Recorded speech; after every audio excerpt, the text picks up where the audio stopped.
Bueno, buenas noches, ¿cómo están? ¿Cómo están todos?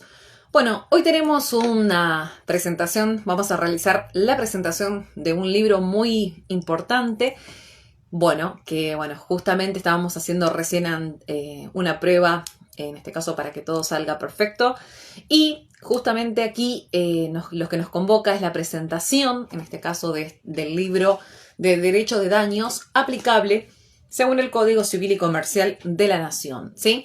Así que bueno, ahí yo lo veo, en este caso conectado al doctor Freire, así que le voy a estar mandando una solicitud para que, antes, obviamente, de arrancar la charla con el doctor, y además de que, bueno, voy a presentarlo, en este caso también todo lo que es referente a su amplio CV y también sobre las temáticas que ha abordado realmente en este libro.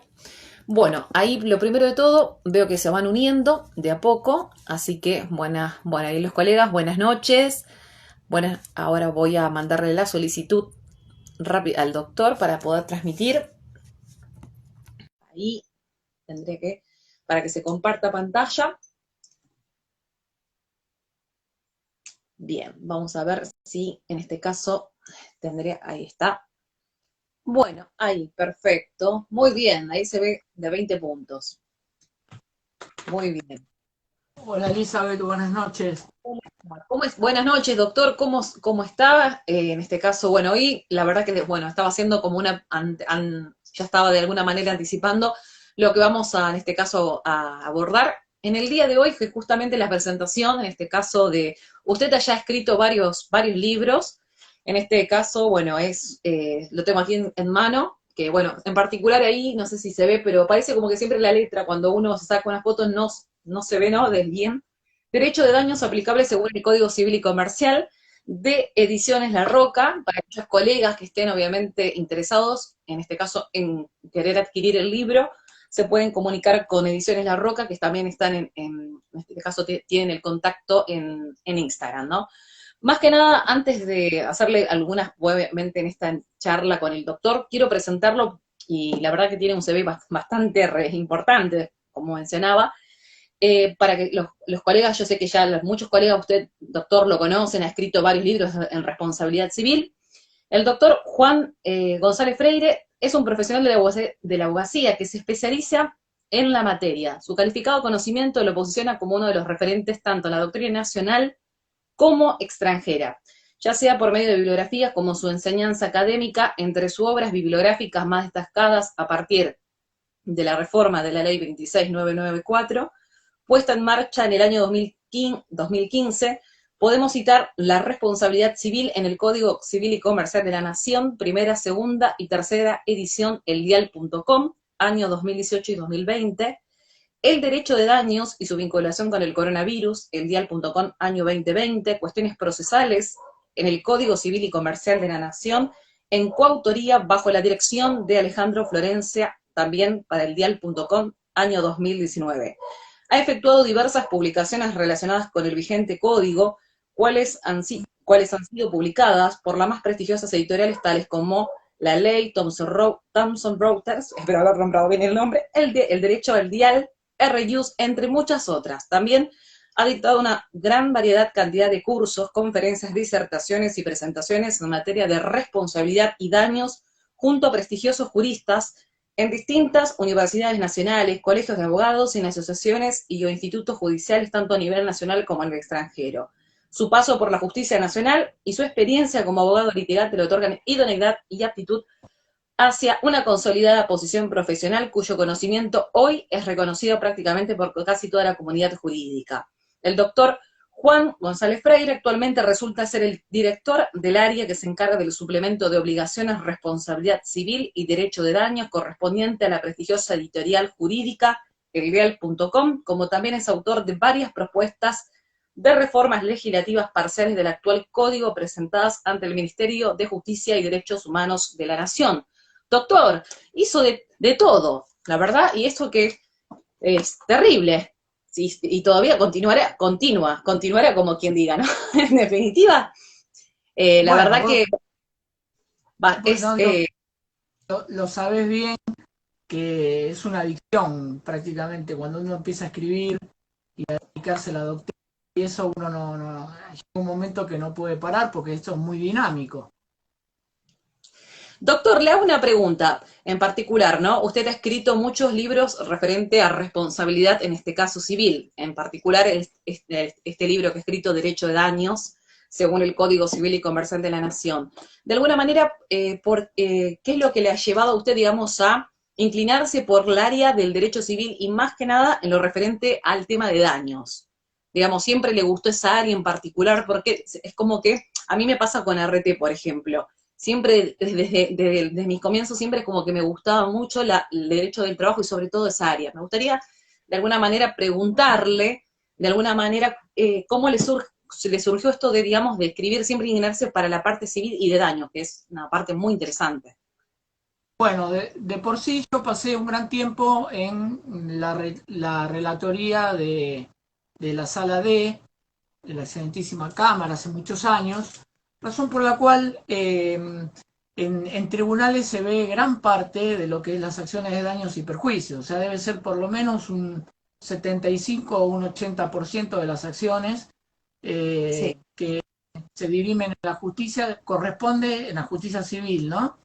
Corresponden a daños y perjuicios, razón por la cual me pareció algo importante dentro de lo que era el conocimiento y bueno, abocándome, leyendo, interioриzándome más que nada en cuando uno trabaja en cámara ya viene prácticamente el tema cocinado de toda la que es la instancia de grado, entonces uno va aprendiendo incluso en esa época bueno, cómo se iba desarrollando, cómo se iba configurando los elementos constitutivos de la responsabilidad y todo eso cada vez más fue atendiendo el interés y bueno, de ahí empecé a profundizar y bueno, me llamó mucho el tema y entiendo que lo que es porque una cosa es la responsabilidad civil y otra cosa es el derecho de daño, porque el derecho de daño en realidad es mucho más contemplativo. Pero no puede obviarse la responsabilidad civil porque hace a que se constituyan los presupuestos del daño, que ya, bueno, lo vamos a ver. Pero a lo que voy específicamente es a que me parece un tema por demás interesante y adictivo para mí, ¿no es cierto? Y para mucha gente que también, hay mucha gente que escribe sobre el tema y son muy importantes doctrinarios, a las cuales algunos los admiro profundamente y me inspiran también y aprendo también, ¿no es cierto? Porque acá uno no puede decir que lo tiene todo por sabido ya. Doctor, sabemos que escribir no es nada fácil, ¿no? Es en particular lo que es el libro, ¿no? De Derecho de Daños aplicable, ¿no? Este último libro, porque ha escrito también varios libros más de responsabilidad civil. Sabemos que es ardua la tarea, ¿no? De escribir. ¿Cuánto le ha llevado en el tiempo, ¿no? De escribir, digamos, todo? Porque es un libro bastante, de alguna manera, que tiene bastante cantidad de páginas con modelos prácticos. Eso también le quiero decir a los colegas para que lo tengan presente. Yo ya lo he empezado a leer el libro. Y lo bueno, que siempre remarco, me parece importante y por eso lo recomiendo, que tiene, en este caso, no solo la explicación de puntos muy importantes, ¿sí? Por ejemplo, función preventiva, todo lo referente a daños en las relaciones de familia, que ya después también quizás vamos a ver algunas cuestiones, ¿sí? Pero sobre todo tiene un marco práctico que a los colegas les va a resultar realmente de lectura muy, muy, digamos, muy amena, y por todo, y por otra parte, lo que vuelvo a repetir, tiene también este tema de que tiene un enfoque práctico, ¿no? Que es justamente lo que nosotros los profesionales, más que nada, necesitamos, ¿no? Porque muchas veces tanta doctrina, la realidad es que está buena con la doctrina, pero necesitamos también las herramientas prácticas. Y este es un libro muy práctico. Pero bueno, para reformular la pregunta, doctor, porque yo a veces hago de alguna manera, digamos, una síntesis en sí del libro, porque lo he estado de alguna manera ya empezando a leer, porque la verdad que tiene bastante páginas, pero más que recomendable. ¿Cuánto le llevó, digamos, escribirlo, no? Porque no es nada sencillo. ¿Cuánto le ha llevado en el tiempo, no? Bueno, en realidad a mí me pasa algo bastante particular cuando me pongo a escribir un libro, y que es que pierdo la noción del tiempo. No es que lo diga a propósito ni algo que uno quiera sobresalir distinto del resto de la que escribe.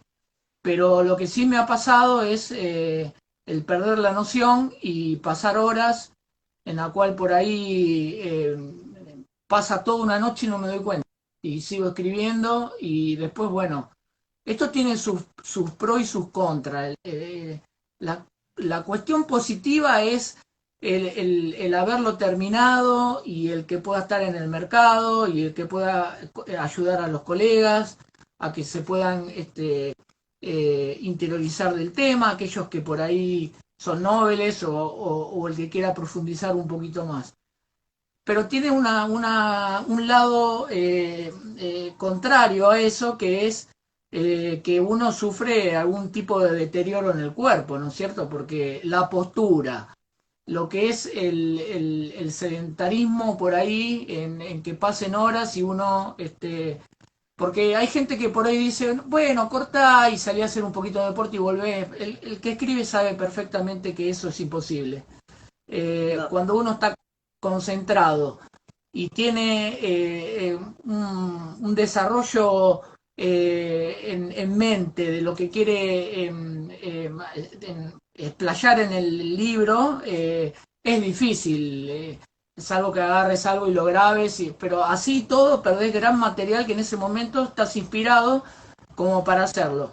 Razón por la cual pierdo la noción del tiempo, me pongo a escribir y me puede llevar por ahí, no sé, algunos meses, que a otros por ahí les lleva un poquito más de tiempo, pero yo por ahí estoy sábado y domingo también dándole y es lógico, lo saco por ahí en menos tiempo, pero a un precio bastante elevado, que es el no ponerle un freno.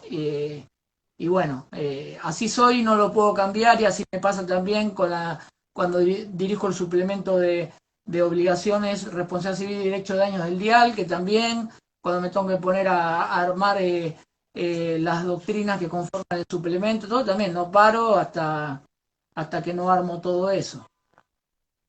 Doctor, bueno, ese es el detrás de escena que, bueno, por eso bueno, lo que en definitiva los colegas mucho no conocen, ¿no? La tarea ardua del que escribe y obviamente eso yo lo comprendo y lo entiendo muy bien también en ese punto.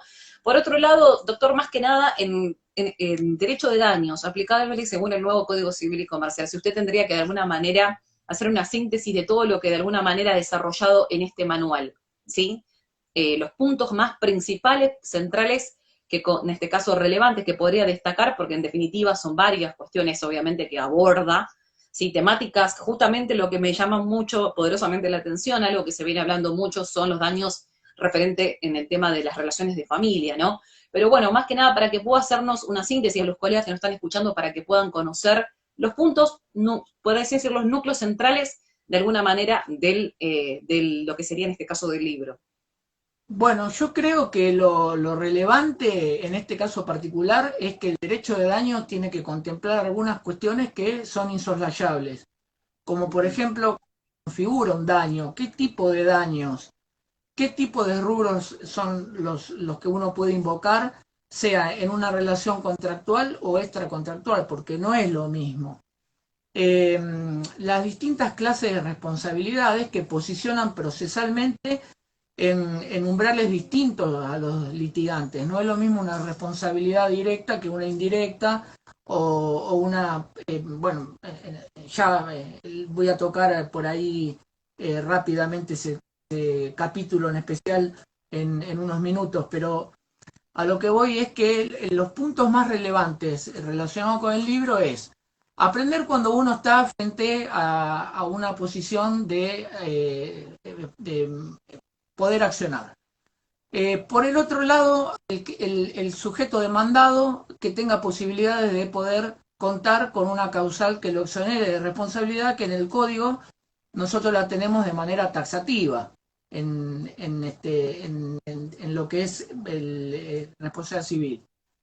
Si bien hay una Sí. crítica formulada por la doctrina desde que se hizo el código, el nuevo código a partir del 2015, de que se trata de un sistema asistemático en cuanto no reúne todos los capítulos de responsabilidad civil en un solo título y capítulo, como es el título 5, capítulo 1 a 11 del código. Sí, está distribuido por todo el código, cosa que es una crítica porque, claro, uno sí tiene que buscar la responsabilidad del hotelero, no puede ir a este capítulo, tiene que ir a otra parte del código. Bueno, lo mismo con la responsabilidad por el acto jurídico, está como dispersado.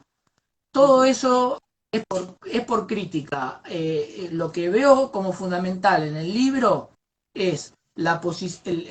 Primero, si se configura o no se configura el daño. Segundo, dónde me posiciono como sujeto litigante. Tercero, qué es lo que puedo reclamar. Cuánto, cómo me exonero en caso de ser sujeto demandado. Asimismo, la acción civil y la acción penal cuando se juzga el mismo hecho. Que eso es un tema bastante importante porque la mayoría de los colegas se cree que el mero sobreseimiento le da oportunidad de accionar por daños y perjuicios, cosa que no es así. También el enfoque de qué tipo de daños, ante qué tipo de daños estamos para poder pedir o reclamar la prestación jurídica, que son los rubros resarcibles. Y por último, invoco lo que es los daños en las relaciones de familia, que es un tema bastante hoy que está Muy, sí, por una cuestión de que es muy dinámico lo que es el derecho de familia. Y bueno, hasta no hace mucho el fuero de derecho de familia estaba ocupado también que esto es verdad, es una realidad y no se puede obviar, estaba ocupado por muchos jueces y no juezas, y que eran bastante reacios en cuanto a otorgar, por ejemplo, la reparación del daño moral cuando uno tenía que emplazar judicialmente un progenitor que no quería reconocer voluntariamente a su hijo. Entonces hacía la acción por ahí de filiación acompañada de un reclamo, de un daño moral, y resulta que por ahí el juez decía, no, no me mezcle las cosas. Bueno, hoy por hoy es algo prácticamente común que se reclame el daño moral sobre aquel progenitor que sabía que tenía un hijo y no lo reconoció. Pero más que nada está abocado a eso. sí, yo le comento a los colegas que justamente, bueno, el doctor en el capítulo, en este caso 8 del libro, hace mención a distintos supuestos en los cuales se pueden de alguna claramente reclamar daños en relaciones de familia, referida a las obligaciones del tema de los progenitores en cuanto al deber de alimento, reembolso de gastos, en cuanto a lo que tiene que ver con el reconocimiento filial, cuestiones de violencia familiar. Voy mencionando distintos puntos porque la verdad que rubros resarcibles también en torno a la afiliación, el resarcimiento a favor de la persona que no ha sido reconocida, resarcimiento también para la progenitora que está reclamando, y también el último punto es en cuanto a los gastos soportados en forma exclusiva, ¿sí? Estos son algunos de los, digamos, ejes centrales en cuanto al capítulo de daños en relaciones de familia, ¿no? Más que nada porque los digo a los colegas porque los voy a dejar, no lo vamos a decir, no lo vamos a poder jamás desarrollar la cantidad de puntos y realmente es recomendable que ustedes puedan, en este caso, adquirir el libro y obviamente poder leer cada uno de cada punto en particular, que obviamente el tema de familia hay y mucho. Y sobre todo el tema de las controversias que se generan ante la falta de reconocimiento, el tema de los alimentos o incumplimientos alimentarios, etcétera, ¿no? Por otro lado, doctor, una cuestión que usted desarrolla, que ahí me parece muy relevante también del libro, es el tema de la famosa función preventiva, ¿no? La acción preventiva, ¿no? Porque generalmente los abogados estamos muy, como de alguna manera, acostumbrados a hablar siempre de la función resarcitoria, ¿no? Y algo también que quiero destacar del libro es una cuestión fundamental para los colegas, ¿no? Sobre todo en este punto. En todas, me refiero en las áreas en particular, si uno no entiende bien lo que es el derecho de daños, realmente yo les saco, no es una cuestión, es una cuestión de aconsejar de alguna manera, leer el libro del doctor Freire en cuanto al derecho de daños, porque muchas veces nosotros no entendemos muy bien o creemos de alguna forma que toda acción es viable. Hay que ver bien los presupuestos de la responsabilidad civil, todo lo que tiene que ver los eximentes de responsabilidad, que el doctor lo aborda muy bien en cada punto, los factores de atribución, hay que tener cuidado con esto. Recordemos que este tema de responsabilidad civil lo podemos ampliar para cuestiones digamos, acciones que uno puedan entablar, ya sea por un accidente de tránsito, una mala praxis médica, pero si no tenemos responsabilidad civil y no entendemos muy bien lo que es el derecho de daños, estamos muy complicados. Es más, justamente yo misma que hago laboral y la RT, también me pongo a leer el libro, por supuesto, porque tiene mucho y está todo vinculado, ¿sí? Porque el derecho civil es el tronco madre de todo.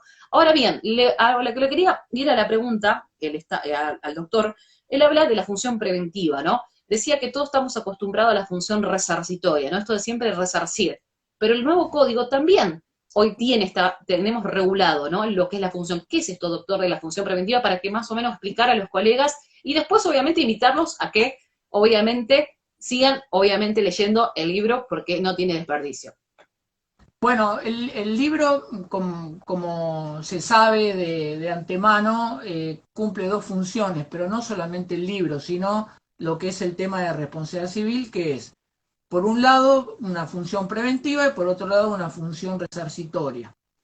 Eh, lo que tenemos que tener en cuenta es que la función preventiva, que está desde del 1710 al 1715 del Código, es bastante criticada por parte de la doctrina, porque, como dice, por ejemplo, a la cual la adhiero y parto plenamente la postura del doctor Pizarro, que dice, es difícil hablar de la prevención del daño hablando dentro de lo que es el capítulo de responsabilidad civil. Estamos en una función que es preventiva justamente a que se configure la responsabilidad civil, razón por la cual habría otras herramientas, lo que pasa es que quisieron establecer una cuestión de fondo, para mí armada un poquito así, digamos, de los pelos, porque tranquilamente esto se llevaba adelante mediante una medida cautelar, por ejemplo. Entonces, de una manera u otra, la función preventiva habría que dividirla en dos, porque hay uno que sí me parece que es acertada y otra no tanto. Por ejemplo, el evitar causar un daño a otro, que es un deber, es un imperativo, eso me parece cuestionable. ¿Por qué? Porque el tema es complejo, ¿no? Por eso lo desarrollo en el libro. Es complejo porque por una cuestión pura y exclusivamente de que no se requieren de la configuración de los 4 presupuestos de responsabilidad, sino de 3. O sea, no se analiza la culpabilidad en la función preventiva. Se analiza la relación de causalidad, la antijuridicidad y el factor y lo que es la amenaza del daño.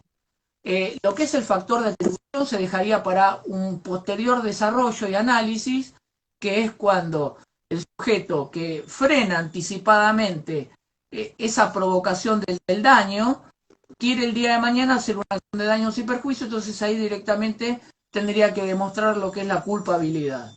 Ahora, ¿qué pasa? Yo tengo 3 presupuestos que ya son irrevisables porque los tengo demostrado en la acción preventiva, cuestión que para mí me parece cuestionable. Entonces, no estamos frente a lo que es un daño cierto, como se requiere como presupuesto del elemento constitutivo de uno de los presupuestos indispensables de la configuración de la responsabilidad civil. Es la amenaza que se cause un daño, ¿no es cierto? Está bien, dice la amenaza o inminente o que, bueno, no sea cualquier amenaza, pero no es en sí la configuración de un daño cierto como se requiere a través del artículo 1737 que habla del daño resarcible, ¿no es cierto? Eh, Ahora sí veo viable y acertada es evitar las consecuencias de que se agrave ese daño, eso sí está bien. Porque si yo ya tengo configurado el daño e interpongo una acción preventiva para que no se agraven las consecuencias, eso sí me parece viable. Porque ¿para qué esperar a que se siga agravando el daño si el daño ya está hecho y yo ya voy a contar con la chance de poder recurrir a sede judicial para reclamar el quantum indemnizatorio? Pero ¿para qué dejar agravar las consecuencias, no es cierto? Eso lo veo bien.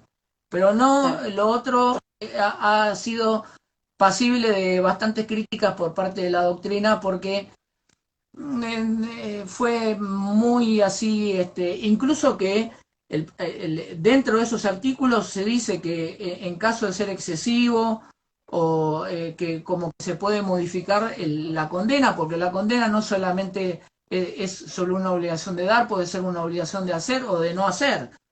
Entonces, la imposición judicial a veces puede ser excesiva. Pasó que el legislador mismo reconoce de que puede haber una extralimitación. No nos olvidemos, Elizabeth, de que el código en materia de responsabilidad aumenta a grandes rasgos lo que es la discrecionalidad jurisdiccional, ¿no es cierto? Así es.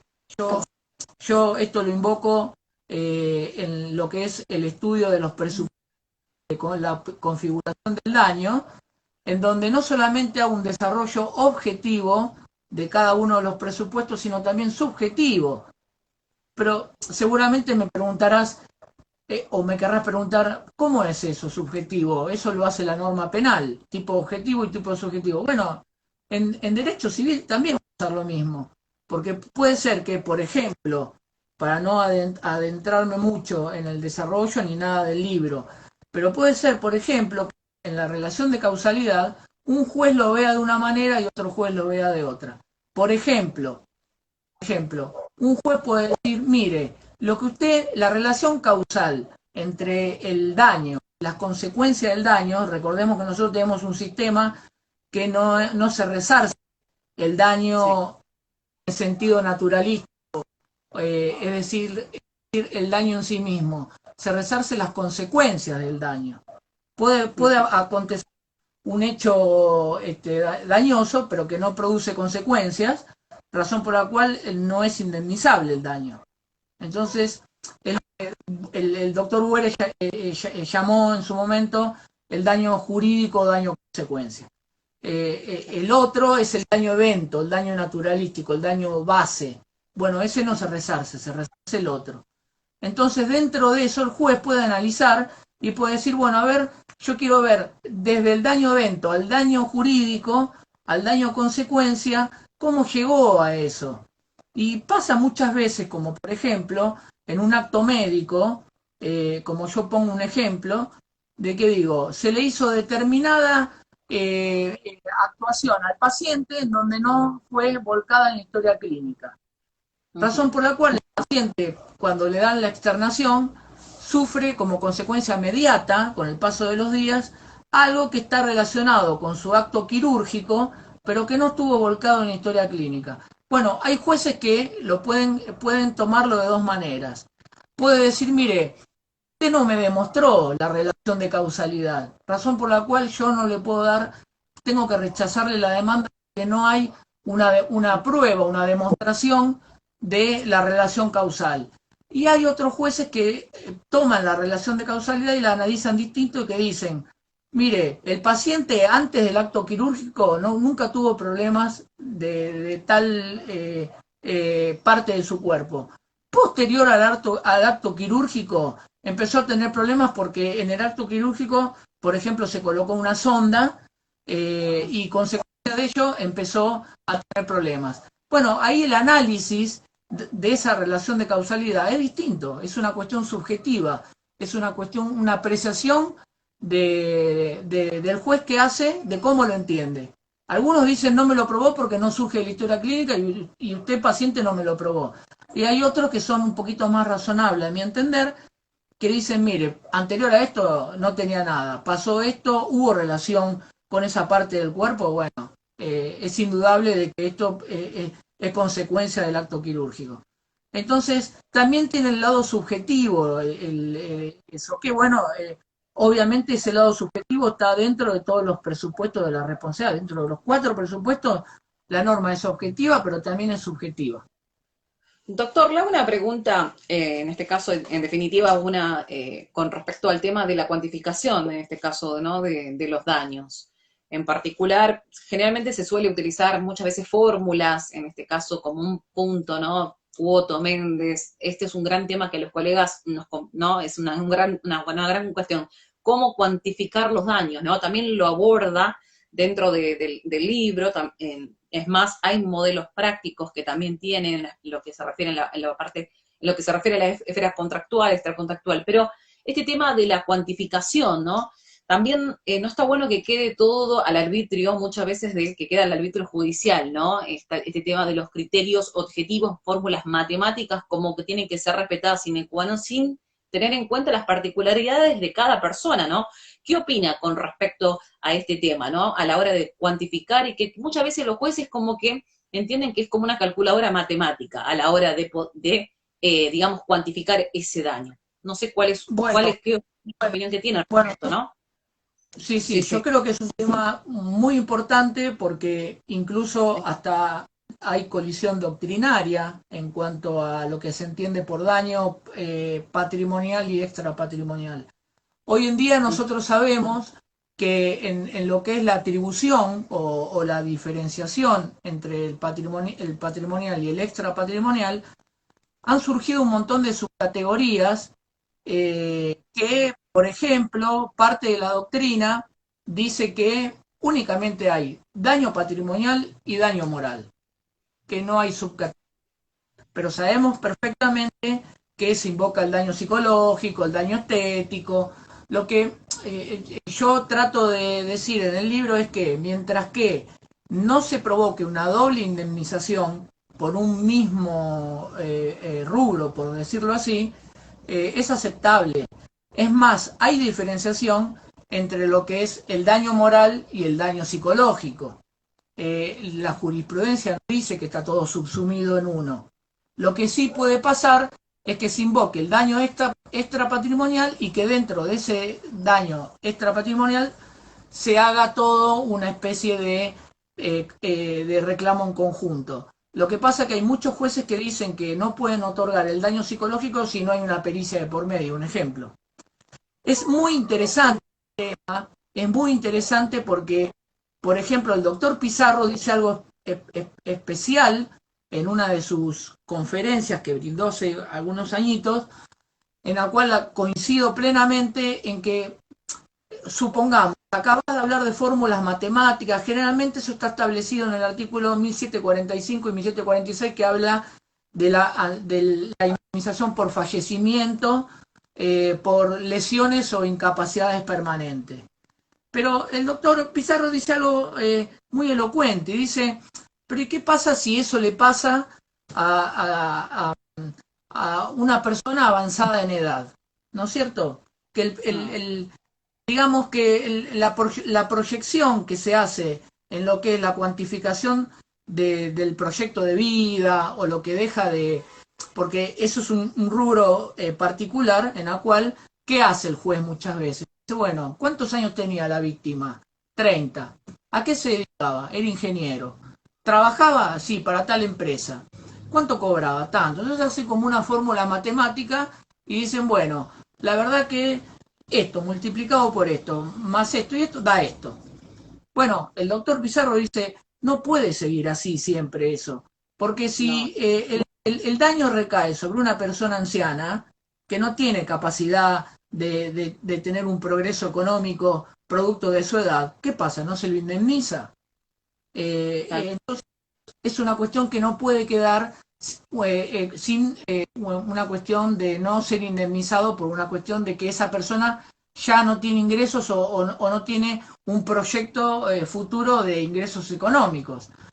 Pero sí, sí, el cálculo indemnizatorio para mí no debería ser llevado a cabo por medio de fórmulas matemáticas. Primero que no tenemos un sistema tarifado, primero. sí, Segundo que hay que hacer diferenciaciones en cuanto a si el daño es patrimonial o extrapatrimonial. Pero sobre todas las cosas tenemos que tener en cuenta si hablamos de una relación contractual o extracontractual.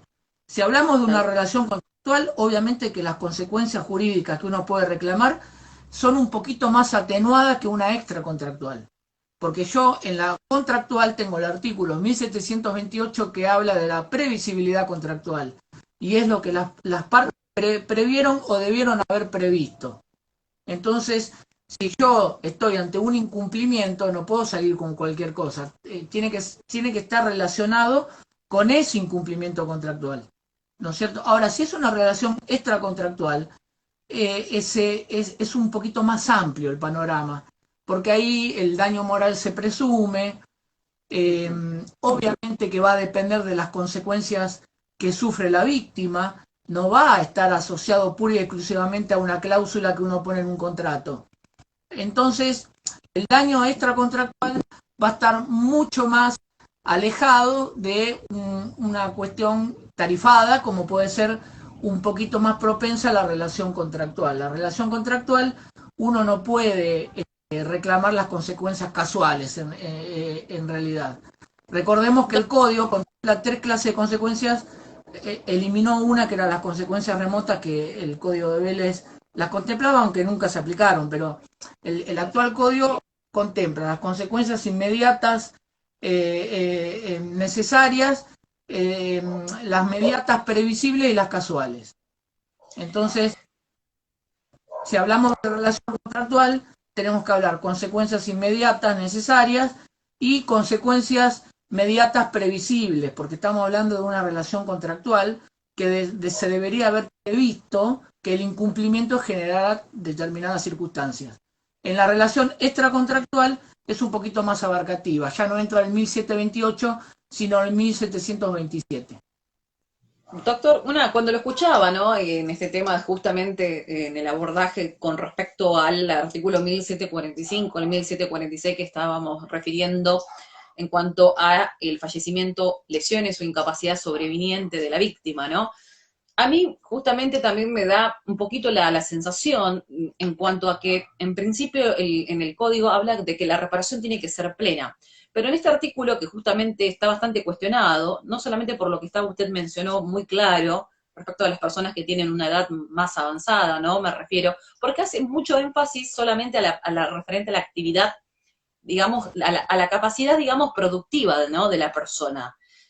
Y es más, este artículo está muy relacionado justamente al área que yo toco, que es tema de arrete. Tenemos un artículo muy similar dentro de la ley de arraigo de trabajo. Entonces, es criticable este artículo, porque en definitiva también lo ve solamente, o sea, ve a la víctima desde la capacidad de trabajo, por así decirlo, ¿no? Y ahí es como que me hace como un confronte, ¿no? De normas de lo que dice por una parte esta reparación que no es tan plena en este artículo 1745 y el 1746, ¿no?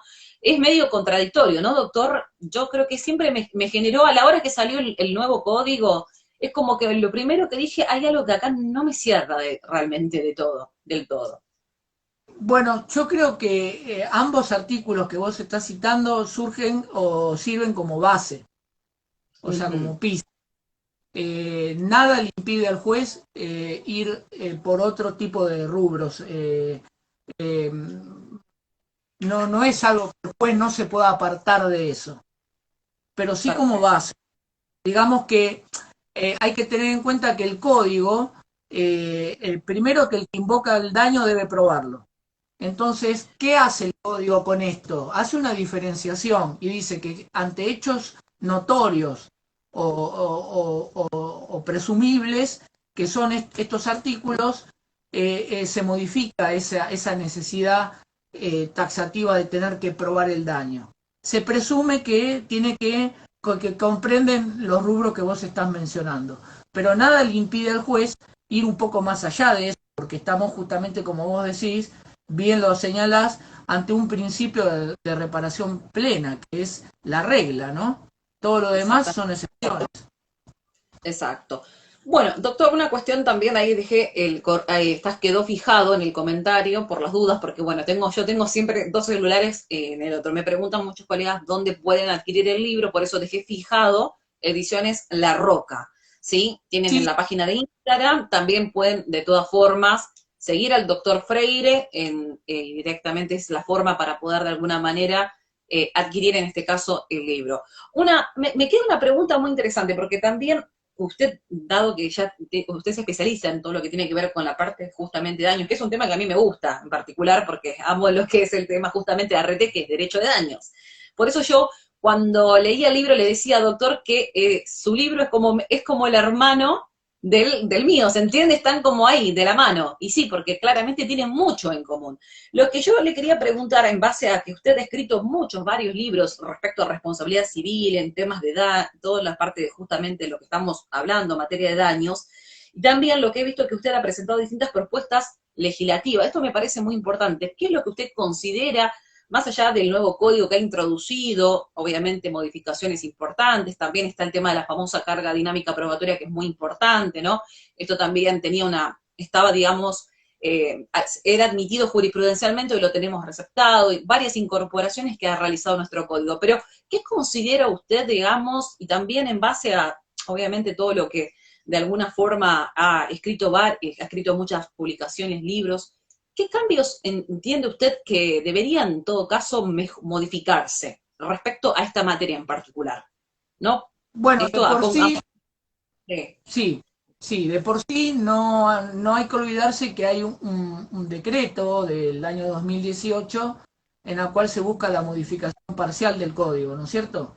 Por una cuestión de redacciones erróneas sí, o que se contraponen, o, por ejemplo, un ejemplo que es cuestionado y que es que en materia de daños y de responsabilidad civil están las obligaciones de medio y de resultado. Ahora, el código no habla específicamente de obligaciones de medio y de resultado en la parte de responsabilidad. Remite al artículo 773, 774 y 775. De ahí lo lleva a lo que es una prestación de servicios que está en el artículo 1251, en la cual uno tiene que ir al 774, es inciso A, inciso B, habla de que hay obligaciones de medios que tiene que aplicar la mayor diligencia posible, habla de obligaciones de resultados con independencia de su eficacia, redactado de una manera confusa, remitiendo a otros artículos y encima después para terminar en artículos que caen en laguna o no dicen nada, como por ejemplo la responsabilidad de los profesionales liberales, que no dice absolutamente nada, y que obviamente es necesario acudir a esos artículos para ver si el profesional tenía una obligación de medios o de resultado.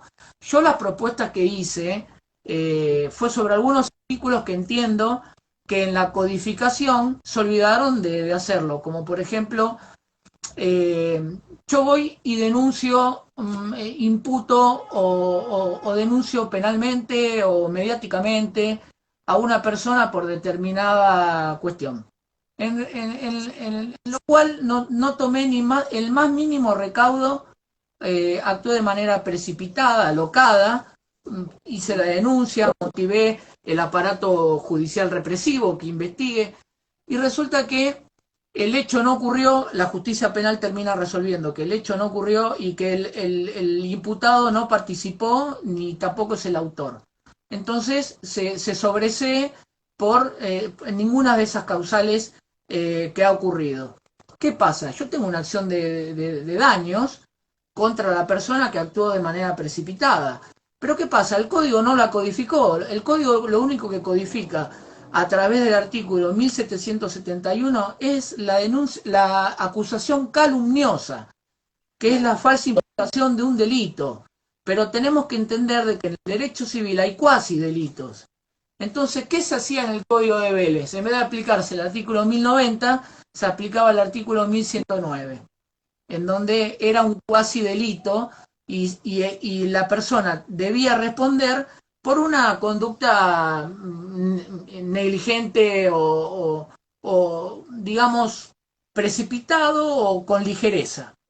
Eso se denominó en la doctrina y en la jurisprudencia como denuncia culposa. Bueno, eso no fue codificado, razón por la cual la propuesta que hice fue que se incluya en un párrafo posterior que no solamente se requiere de culpa grave y ante la imputación falsa de un delito, también ante estos supuestos que la jurisprudencia lo sigue dando encima. Y ahora, ¿qué pasa? En vez de aplicar el 1109 del Código de Vélez, que está derogado, aplican el 1724, que es el factor de atribución subjetivo. Entonces digo, se podría haber codificado. Otra propuesta que propuse también es que el actual código sacó lo que es el daño con la cosa. El actual código, en lo que son los distintos tipos de responsabilidades, cuando llega a la responsabilidad por la intervención de cosas, solamente se aboca al riesgo o al vicio de la cosa. A diferencia del código de Vélez, que en el 1113 ya hacía alusión al daño generado con la cosa, que la cosa era como una extensión del cuerpo del humano cuando generaba un daño. Entonces, ¿qué pasa?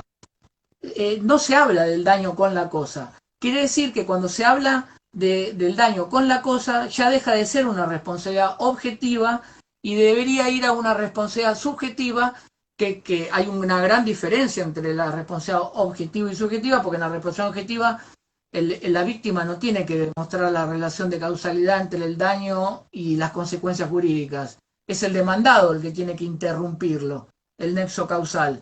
En la responsabilidad subjetiva no, la víctima tiene que demostrar todo. Entonces es importante eso, que se ha dejado de lado el daño con la cosa y no se habla del daño con la cosa. Entonces la propuesta que hago es que se incorpore el daño con la cosa, al menos dentro de lo que es una responsabilidad directa, que es por el hecho propio, ¿no es cierto? Pero que se codifique de alguna manera, porque ha quedado en el aire, ¿no es cierto? Y una última, porque presenté varias, pero una última que te puedo mencionar es también lo que es el tema de la caducidad con aquellos daños que se generan sobre personas incapaces. Sabemos que la prescripción de la acción opera a los 3 años, mediante el artículo 2561 del Código. ¿Qué pasa? En materia de daños generados víctimas de abusos sexuales en personas incapaces, dice que es de 10 años. No, perdón, y que es sí, y que incluso en algunos casos es imprescriptible. ¿Qué pasa con eso? De alguna manera u otra, tiene que equipararse un poco también a un plazo de prescripción. ¿Por qué? Porque uno puede decir, bueno, yo soy el tutor o el curador de una persona con sentencia judicial determinada como persona incapaz. Y no ejerzo la acción de daño, total, no me prescribe. Y, ahora, no está bien eso. ¿Por qué? Porque si uno no es lo mismo accionar ahora que accionar dentro de 10 años por algo que sufrió una persona incapaz. Porque en el medio se pierde el resarcimiento de varios rubros.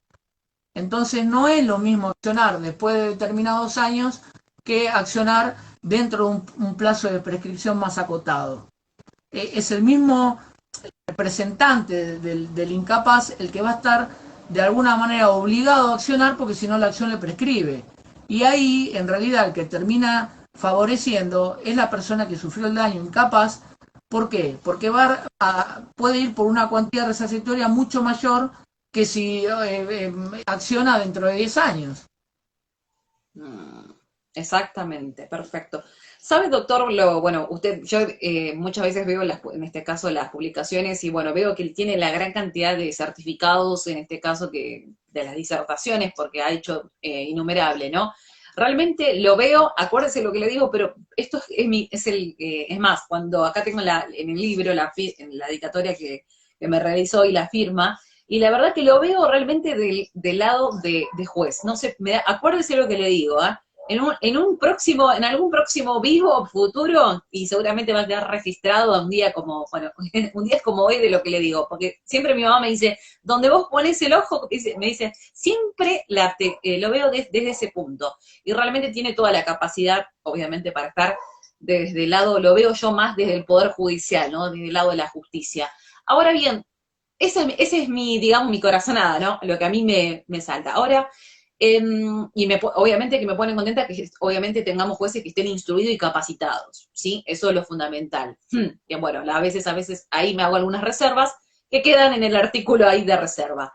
Bueno, con respecto a lo que le pregunto, para ir finalizar, más que nada, en este caso, al preguntarle, con respecto a lo ¿qué entiende, digamos, de si usted estaría, ¿no?, del lado del poder, ¿no?, de ser juez, ¿no? ¿qué considera del lado judicial, me refiero, de la otra mirada, ¿no? ¿Cómo ve esto de ahora con todo este contexto de emergencia, el tema de la tutela judicial, en este caso anticipada, todo esto de las medidas autosatisfactivas, ahora está como que viene, sería como el boom del momento, ¿no? Por así decirlo.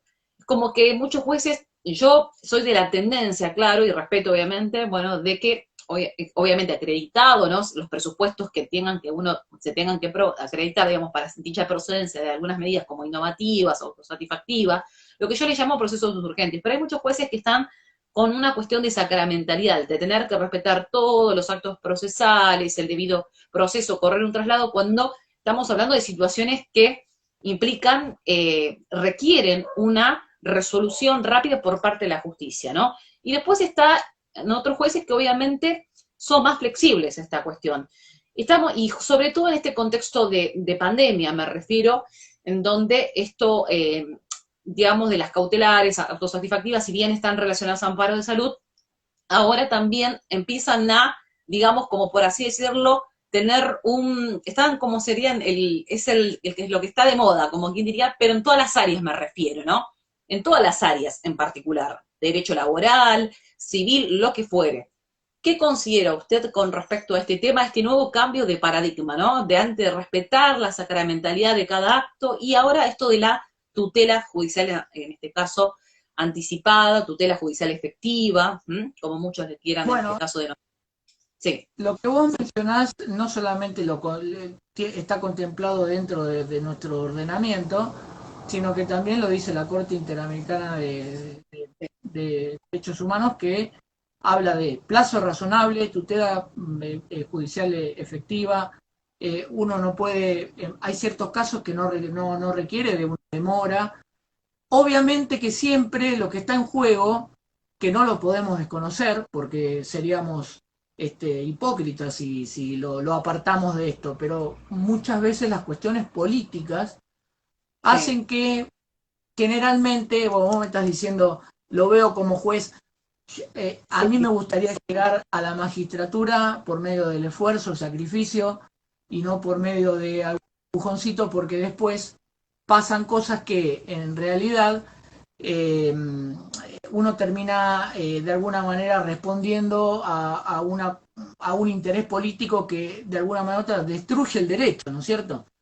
De hecho, que si uno le pregunta a la sociedad que si confía o no confía en la justicia, lamentablemente hay un gran porcentaje que la ve vapuleada de alguna manera la credibilidad de la justicia. Y hay muchos jueces que valen la pena, que son personas que realmente ocupan bien el rol de juez. Pero uno no puede apartarse de las cuestiones políticas, razón por la cual uno tiene que acudir a ese tipo de acciones que vos decís para reivindicar algo que tranquilamente no debería hacerlo, o esperar plazos en los cuales, si estamos hablando de un amparo, ya el amparo dejó de ser amparo porque demora lo que... Pero, no sé, como si fuera un proceso ordinario prácticamente. Mirá, ni siquiera te digo un sumarísimo. Razón por la cual la verdad que es una lástima que se caiga en eso, porque de por sí hay medidas que tranquilamente deberían ser, pero sumamente expeditas en cuanto a lo que es el plazo y esa reivindicación que uno tiene la necesidad de acudir a la justicia para decir, mire, la verdad vengo a hacer esta acción para que me dé la atribución a mí de que tengo el derecho sobre tal cosa. Y a lo mejor para eso, y que no se afecte el debido proceso y todo eso, claro, termina pasando no sé cuánto y demora. Como ser, por ejemplo, un caso en el cual me parece que no puede, la justicia es un poder independiente, razón por la cual muchas veces no puede subordinarse a una cuestión política. Entonces, si yo estoy ante un proceso de desalojo, no puede otro poder ajeno al poder judicial que me imponga que no puedo desalojar a quien me incumplió el contrato y por ende, el hecho que se quede en el lugar y no me abone el canon locativo, a mí me genera un deterioro en mi patrimonio. Ahora, si el juez no actúa porque tiene un decreto que le dice que no puede sacar a la persona hasta fin de año, entonces el juez se está apartando de lo que es la sana crítica y lo que viene fallando, lo que falló la justicia a lo largo de todos sus antecedentes, sus precedentes judiciales, para adherirse a un decreto que en realidad termina lastimando el derecho. Y justamente eso es lo que justamente uno está obligado por ahí a recurrir a la justicia y claro, a medida que uno va avanzando en todo este tipo de acciones, sobrecarga el sistema, cuando en realidad se podría evitar tranquilamente, ¿no es cierto?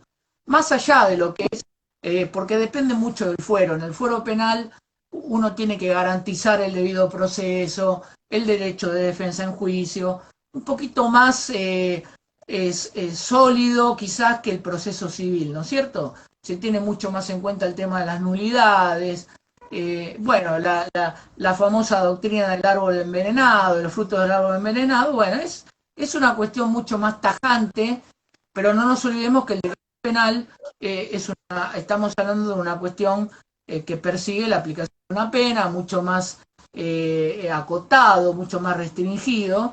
El derecho civil es mucho más amplio. El juez civil se puede apartar de lo tipificado específicamente. Entonces, bueno, ahí viene una gran cuestión en la cual, siempre y cuando no se transforme en un juicio in eternum, porque esto es el plazo razonable, y que la persona pueda confiar en tener una tutela judicial efectiva, yo creo que ahí está la solución, pero eso no dependemos de ninguna falta o necesidad de legislación nueva, eso ya está contemplado. Bueno, el caso es Poltore de la Corte Interamericana, es un caso que, bueno, en definitiva, bastante en donde bueno, es un reciente donde la Argentina ha sido condenada, ¿no? Justamente la demora excesiva, de acuerdo a lo que resolvió la propia Corte, porque muchas veces hablamos esto del acceso irrestricto a la justicia, que está garantizado por el artículo 8 y 25 del Pacto de San José de Costa Rica. La demora excesiva también implica una denegación de la justicia, ¿no? Así que bueno, la realidad es que es así este punto, ¿no? Bueno, Doctor, ¿quién? toco el tema, Elizabeth, puntualmente en el libro, en lo que es la acción civil y la acción penal. ¿Por qué? Porque una se subordina a la otra. No puede haber sentencia civil sin antes no dirimir la cuestión penal, porque estamos juzgando el mismo hecho. Entonces el juez civil no se puede apartar de las pruebas colectadas en sede penal. Pero ¿qué pasa? Hay Bien. una excepción en el Ah, artículo 1775 que justamente habla de eso, de ujú. cuando hay una dilación excesiva en el tiempo, el juez ahí se puede apartar y dictar sentencia civil, que está asociado a lo que estamos hablando, ¿no es cierto? Después hay otro inciso que yo lo cuestiono también, que presente un proyecto de reforma, que son aquellas que el juez puede dictar sentencia en los casos, esto es terrible, en los casos en donde la acción se funde en un factor objetivo de responsabilidad. ¿Qué quiere decir eso? Que uno puede estar en una acción de daños, hay un proceso penal por un accidente de tránsito, un ejemplo, y sin tener sentencia penal, uno puede demandar a la compañía de seguro y la compañía de seguro tiene la obligación de responder civilmente sin que se haya terminado la investigación criminal. ¿Todo por qué? Porque el inciso dice que el juez civil puede apartarse de la subordinación de la investigación penal si media un factor objetivo de responsabilidad. Imagínate lo injusto, porque después el día de mañana se resuelve de que por ahí no fue culpa del asegurado y quién le asegura a la compañía de seguro de que aquel que recibió la indemnización se la reintegre. Y Claro, por tal ahí no cual. lo vemos, solventó. O sea, son Muy, pocos los jueces que aplicaron esta figura. De hecho, que yo una vez la pedí a propósito, se la pedí a un juez que estaba en condiciones de aplicarla y no lo hizo. doctor, ahí para ir cerrando unos puntos y ya vamos a ir cerrando el vivo de hoy, ahí dejé fijado el nombre de la editorial para que en este caso se puedan contactar, está fijado, quedó directamente en el vivo, igual también lo va a quedar guardado para que después se siga reproduciendo, porque muchos colegas van después escuchando.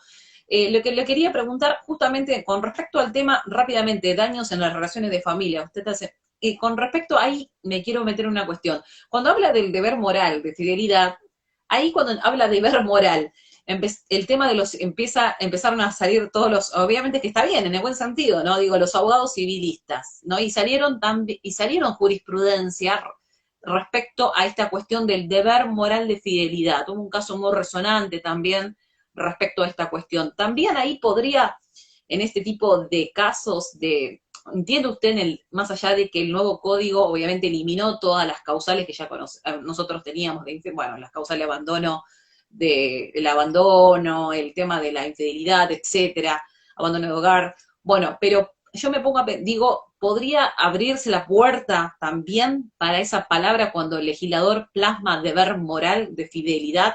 Porque sé que hubo alguna jurisprudencia donde se condenó también al rubro del daño moral, en un caso donde me recuerdo muy hace bastante tiempo, que fue bastante resonante, la verdad que tuvo estado público ese caso, y digo, ahí no entraría también el hecho de poder daños que tengan que ver con respecto a las relaciones de familia, o no, no sé cuál es su opinión. Yo creo puntualmente que al ser, estamos hablando de una cuestión de Estado, de familia, ¿no es Sí, sí. cierto? Cuando hablamos de fidelidad estamos hablando supuestamente de una relación conyugal en la cual están manteniendo un estado de familia latente, ¿no? Entonces, hoy es incausado eso. Hoy el divorcio no necesita causal de divorcio. Esa situación o relación de Estado deja de serlo sin ningún tipo de causal imputable. Yo considero que para que se aplique algo de la magnitud que vos estás mencionando, tiene que haberle generado un daño a la otra persona en la cual lo tiene que demostrar de alguna manera, porque ya el deber de fidelidad o de cohabitación que antes se exigía, hoy por hoy uno va y le dice a la justicia, mire, me quiero divorciar porque no tengo más ganas de seguir con esta persona, y con que lo quiera uno se produce la ruptura, razón por la cual para que opere el resarcimiento por lo que vos estás mencionando, la persona que lo invoca debería demostrar que la conducta de la otra persona le ha generado un daño por esto, por esto y por esto. Pero yo creo que no opera de manera automática ni se invoca muy seguido que digamos. ¿Sabe Sí por te qué invoca, no, pero Sí, sí se sí. invoca en lo que está relacionado con lo que es la falta de filiación, falta de reconocimiento voluntario de un hijo. Ahí sí procede el daño moral, porque si yo sé que tengo un hijo y no lo quiero reconocer o no lo reconozco, obviamente que sea por la progenitora en representación de su hijo, Sí, sí, tal obviamente que cual. va a reclamar el daño moral, porque la verdad que, un ejemplo, la doctora Graciela Medina invoca lo que es una pérdida de chance afectiva, ¿no? Sí, sí. Porque pasan los años y uno no goza de eso, e incluso cuando uno va cumpliendo años le falta como esa figura paterna y es obvio que tenga que reparar eso. Pero lo que digo es que ante una cuestión de ruptura o de modificación de estado de familia, que tenga que resarcir el daño moral por una cuestión de infidelidad, me parece que hoy en día es mucho más restringido y Sí. la persona que lo invoca va a tener que demostrar que hubo una causal que la llevó a un golpe psicológico o algún indemnización moral producto de determinada conducta, ¿no es cierto? Claro, yo más que nada, bueno, justamente sabemos que la voluntad del legislador justamente fue eliminar claramente este tema de las causales, no digamos, no importa que a la justicia en sí no importa la causal en este caso, de esa ruptura, de ese vínculo, ¿no? Matrimonial en definitiva. ahí está todo bien. Yo más que nada, ¿sabes por qué le hacía esta pregunta, doctor? Porque claro, la pandemia deschavó muchas cuestiones y hubo muchos casos en los cuales, en particular, hay algunos que han salido también en la televisión, en redes sociales, y en particular a mí me ha tocado un caso donde, bueno, una persona me dice, no voy a dar XX, tema de familia, reservado, bueno, donde se termina enterando, obviamente, de que, bueno, el marido le era infiel porque justamente a través del famoso Zoom salía una personita por atrás. Entonces, claro, ellos trabajan en un mismo lugar de trabajo y, bueno, ella era la hazme reír de todo, se entiende, ¿no, doctor? Esto de la pandemia de Chava a través de las redes, todo el Zoom, de los Instagram. En este momento yo, por ejemplo, estoy acá y, bueno, quizás salga una persona por atrás y, bueno, hay que tener cuidado todas estas cuestiones. Hablo para las que, por eso le digo. Entonces, ahí vinieron, le digo la realidad. Entonces han llegado de esta cuestión en muchos reclamos y me decían, doctora, yo quiero iniciar que me indemnice el daño moral, el psicológico está con tratamiento psicológico hoy por hoy, muy afectada por toda esta situación, inclusive renunció al lugar de trabajo para no estar más, obviamente, trabajando con él, porque era la burla de todos los compañeros. Entonces, por eso más que nada le hacía la pregunta de esta cuestión, hay que ver cada caso en particular, ¿no? Ponderar la casuística, caso, ¿no? Y además vos misma lo estás invocando de que justamente son hechos puntuales en donde uno puede demostrar que aconteció determinado suceso y producto de eso sufrió determinada consecuencia jurídica. Así que ten cuidado con los Zoom, los Instagram por ahí que andan rondando, ¿viste? Le ponemos un poquito de humor, pero en el buen sentido. Doctor, lo último ahí, ya lo vamos finalizando porque por el doctor lo estamos ahí bombardeando de varias cuestiones que ha tratado. Bueno, ¿cuántos libros, doctor, ha escrito en total? Varios. Este es el libro de Derecho de Daños. ¿Qué número, cuántos escribió ya en particular? En realidad publiqué otro libro también, que es El Derecho de Daños vinculado con el COVID-19, también por la editorial Albremata, que es del dial.com. Lo que sí trato de alguna manera u otra de participar doctrinariamente en lo que es a medida que van aconteciendo las cosas, razón por la cual sí, publiqué varios libros, pero tengo como 200 artículos publicados desde la modificación del código.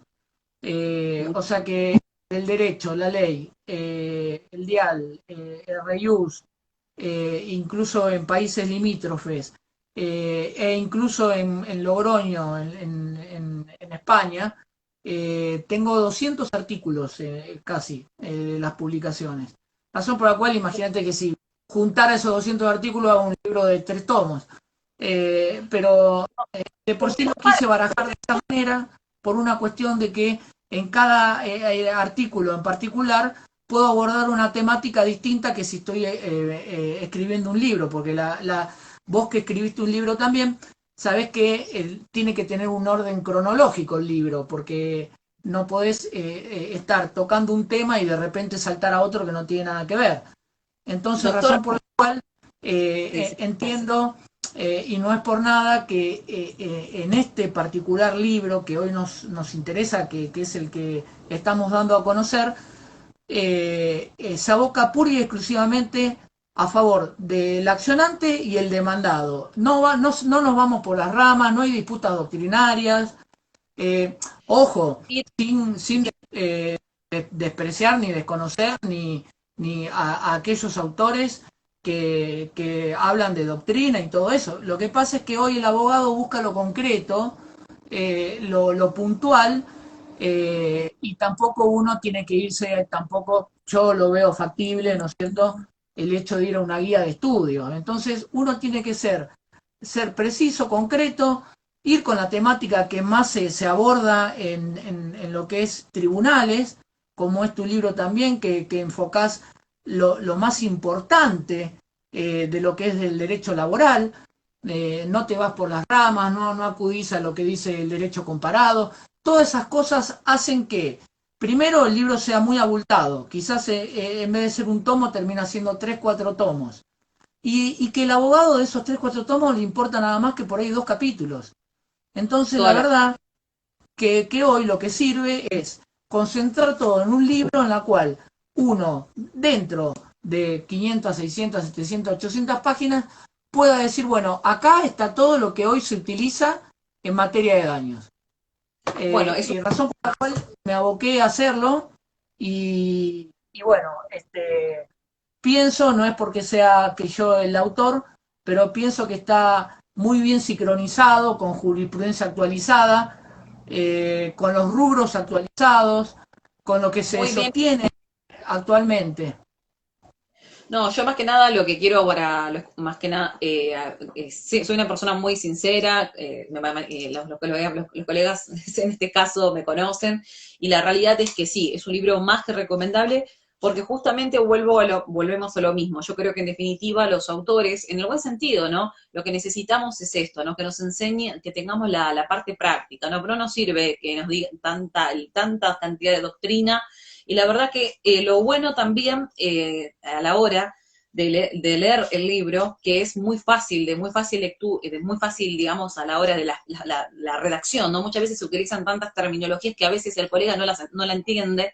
Y este Claro. libro realmente está adaptado para que lo pueda, de alguna manera, leer un estudiante que también está cursando sus primeras materias, porque tiene un lenguaje muy sencillo, y eso también hay que ponerle mucha atención. Yo cuando también, a la hora de redactar, en este caso, escribir un libro, ¿no? Me enfoco también en la persona que también arranca de cero, ¿va? Hay que decir la cuestión, no ir por, como quien diga, con tantas cuestiones, ¿no? Es muy práctico. Y por otro, le pregunto, doctor, ¿tiene ya pensado escribir otro libro? Porque los que escribimos libros siempre estamos pensando ya en otro libro más. O, porque Bueno, ya en tiene realidad, ya igual, sí, y otra cosa importante del libro que, bueno, que a mí más el contenido espectacular y el color, realmente la tapa me encanta. ¿Qué lo llevó a elegir, digamos, este hermoso color del libro? Me encanta. Me enamoré del libro, digo la verdad, doctor, lo tengo así, el mío pobrecito, me lo tengo abandonado ya. Me está diciendo, me abandonaste. Y sí, la verdad que bueno, sí, ya lo quiero que, leer otra cosa. lo que vos, lo que vos mencionás se lo debo pura y exclusivamente al editor, a Alfonso Larroca, que la verdad que todo lo hizo él, en lo que es la configuración de la tapa, el color, la calidad, la verdad que la calidad es muy buena, no son esas hojas que vos querés Excelente. ver una colilla y lees lo de la parte de atrás porque es una hoja prácticamente que parece una hoja de calcar. No, En fin, es una muy buena calidad en lo que es el material, incluso las solapas también, y, y por eso estoy sumamente agradecido. le voy a ser sincera, yo le voy a decir la verdad, me enamoré del libro. Hoy justamente en todo el día me decían, pero fui, en este caso, a tomar me junté con una amiga, estaba con el libro en mano. Después pasé también por la peluquería, estaba con el libro. Por todo lo me dice, señorita, pero ¿qué pasa que anda con el libro? No, lo que pasa es que estoy leyendo mientras vos me estás, en este caso, mientras me estaba haciendo, me lavaba el pelo, y yo con el libro, y después también es como que no me despegué en todo el día. Y es más, lo que prestaba atención de jamás perderlo, porque puedo perder, pero un libro, yo llego a perder un libro, me muero. Eso es una de las cosas que yo soy adicta a la compra de libros, a comprar libros. Y sobre todo, también, obviamente, sé también a la hora de seleccionar el autor y demás, porque a veces hay libros que muchas veces no terminan siendo como un copy y pego que no sirve, ¿no? Así que bueno, la verdad, doctor, le agradezco muchísimo por este vivo y bueno, más que nada también agradecerle a los colegas que están en este caso escuchando esta charla, también que es una charla entrevista al doctor para también conocerlo, no solamente desde el punto de vista profesional, también porque somos los colegas, además de ser profesionales, somos personas también, por eso muchas veces salimos un poco de lo formal, de todo lo netamente jurídico, y por eso le hago también estas preguntas, acotaciones, y justamente, bueno, ¿a quién le dedica, doctor, este libro? ¿No? Porque siempre ¿a quién se lo dedica en particular Bueno, y el libro?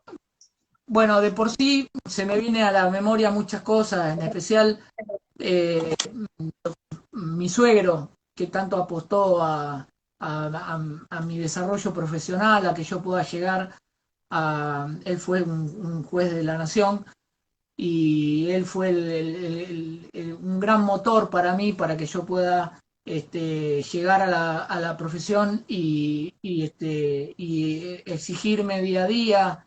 La verdad que yo recuerdo que él estaba en su etapa final de vida, y yo recuerdo que venía y él se despertó y me decía, ¿cómo me había ido el final? Y yo le decía 10, y me asentía con la cabeza como que se ponía contento. Esas son las cosas que la cual voy a estar eternamente agradecido, y cada libro que hago lo pienso en él, como también en mi esposa, por toda mientras que estamos haciendo esto, ella me está filmando al lado, siempre acompañándome en todo, razón por la cual el agradecimiento es insoslayable para ellos. Déjame agradecer también a lo que es a la editorial La Roca, que hizo la inversión en una época en que en realidad hoy se invierte poco y nada por la situación económica que estamos atravesando. Bueno, el libro, por suerte, se está difundiendo en todo el país. La verdad que se está vendiendo bastante, razón por la cual a mí me trae un aliciente importante, porque es una retribución a la inversión del editor, ¿no es cierto? Tal cual. Y también quiero agradecer eh, a la doctora Silvia Tanzi, que me hizo el prólogo del libro.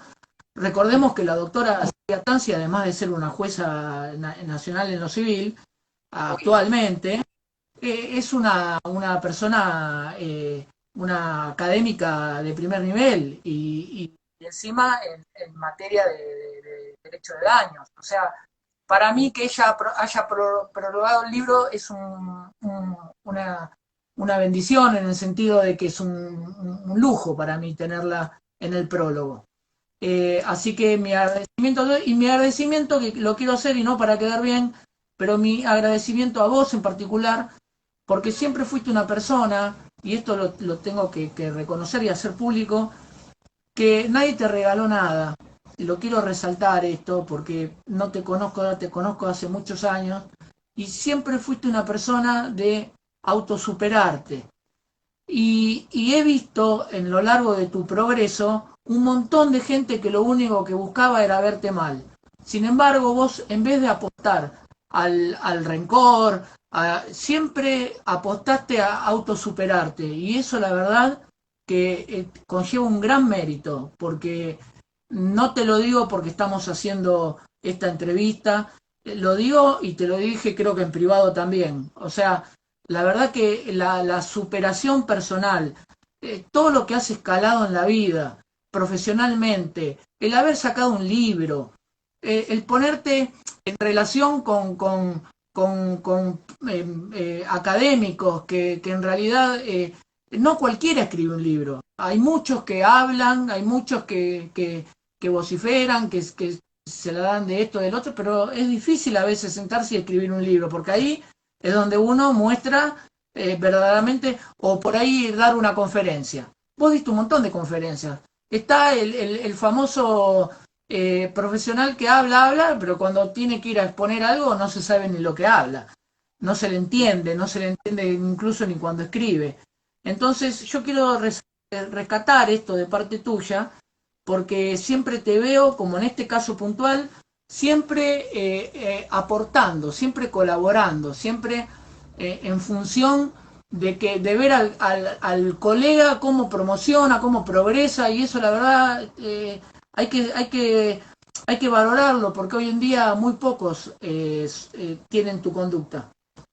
Tenemos que ser solidarios, esa es la realidad. Usted sabe, doctor, que yo tengo la agrupación Orientación y Capacitación Jurídica La Matanza hace 5 años que venimos desarrollando charlas gratuitas. Con la pandemia, obviamente, empezamos a hacerlo de forma virtual, académica, desde ya. Una vez que todo esto también se vaya acoplando, estaré invitado en la Cámara de Industria de Comercio y de Matanza para presentar el libro. Luego, seguramente haremos una presentación conjunta, me gustaría que podamos hacer una en la Cámara.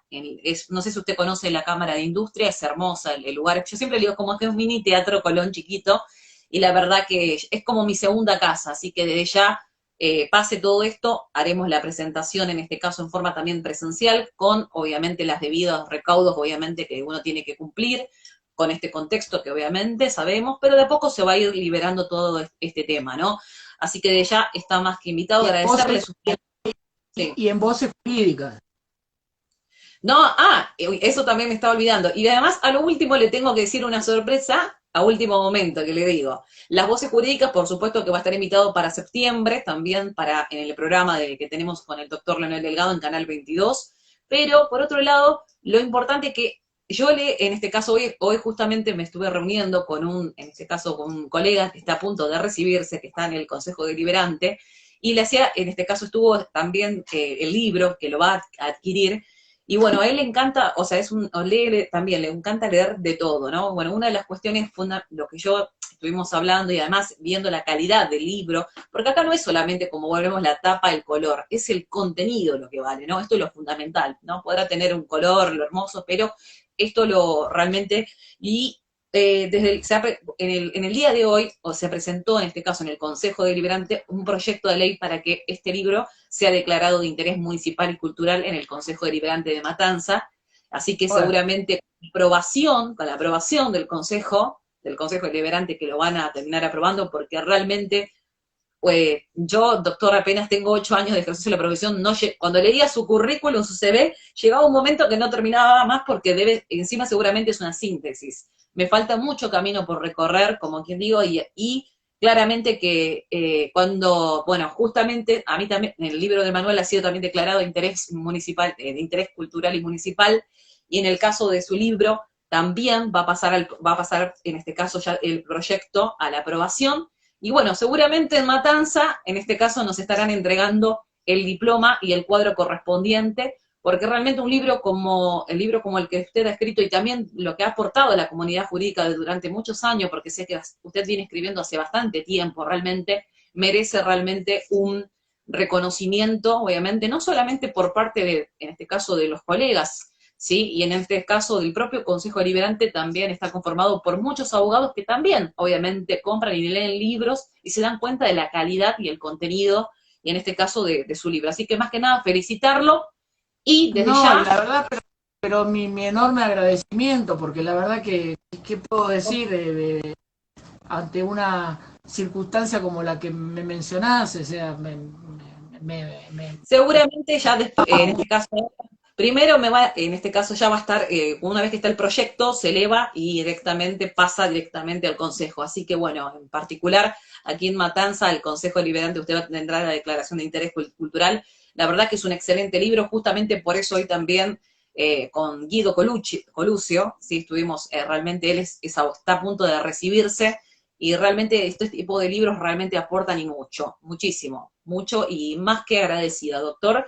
Bueno, a los colegas, gracias en este caso, y desde ya, para finalizar también, en este caso, agradecerle al doctor también, que gentilmente estuvo prácticamente más de una hora, estuvimos hablando. Agradecer también, en este caso, a la Ediciones La Roca, también he tenido la posibilidad de hablar con La Roca, y la verdad que es una persona realmente increíble. No lo conozco en persona, sí, en este caso, de alguna forma por teléfono, porque también, la verdad, excelente, excelente. O sea, no lo conozco en excelente. persona, pero sé que ya por la forma, una persona muy realmente, en este caso, agradable. Así que bueno, más que agradecida. Y bueno, vuelvo a repetirlo, Ediciones La Roca, acá en este caso el libro lo pueden adquirir a través de la editorial, y los que les aconsejo que puedan seguir al doctor Freire, también el doctor allí tiene muchas publicaciones que va realizando del dial.com, porque el doctor sigue escribiendo. Por más que me diga que va a descansar, no creo que descanse en las ferias, siempre va a andar con alguna lapicera escribiendo, porque yo lo conozco, somos gente que no podemos estar sin, ¿no? Sin estar sin la lapicera, ¿no? No sé, así que bueno, doctor, muchas gracias. Algo que quiera para finalizar en el vivo, más que nada saludar a los colegas que nos están escuchando y demás, Sí, algo que quiera.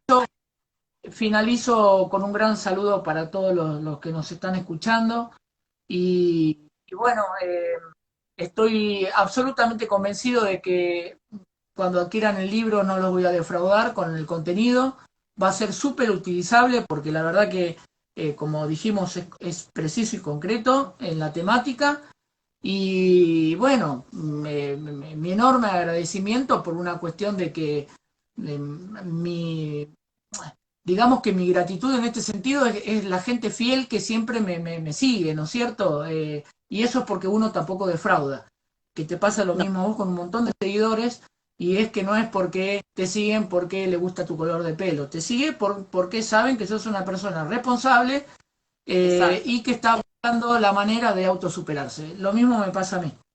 Doctor, nos vamos a ver en las voces jurídicas en septiembre y seguramente nos estaremos viendo en el Consejo Deliberante de la Matanza cuando, en este caso, le tengan que otorgar el título. También allí estaré presente, en este caso, para ese acto de celebración que se estará realizando. Así que, bueno, más que nada felicitarlo y a seguir para adelante porque, bueno, realmente usted es una persona que tiene, tiene mucho para seguir aportando, en este caso, yo le digo a la comunidad, le digo comunidad jurídica en el buen sentido, así que más que agradecida. Bueno, gracias a todos los colegas que en este caso han participado, les mando un saludo grande, que terminan bien este día jueves, y bueno, desde ya la charla va a quedar, en este caso, grabada en Instagram, para que se siga, después se siga reproduciendo, y nos encontraremos en un próximo vivo. Un saludo, buenas noches, doctor, y muchísimas gracias por este Instagram que hemos, en este caso, realizado en forma conjunta, ¿eh? Nos estamos viendo prontamente.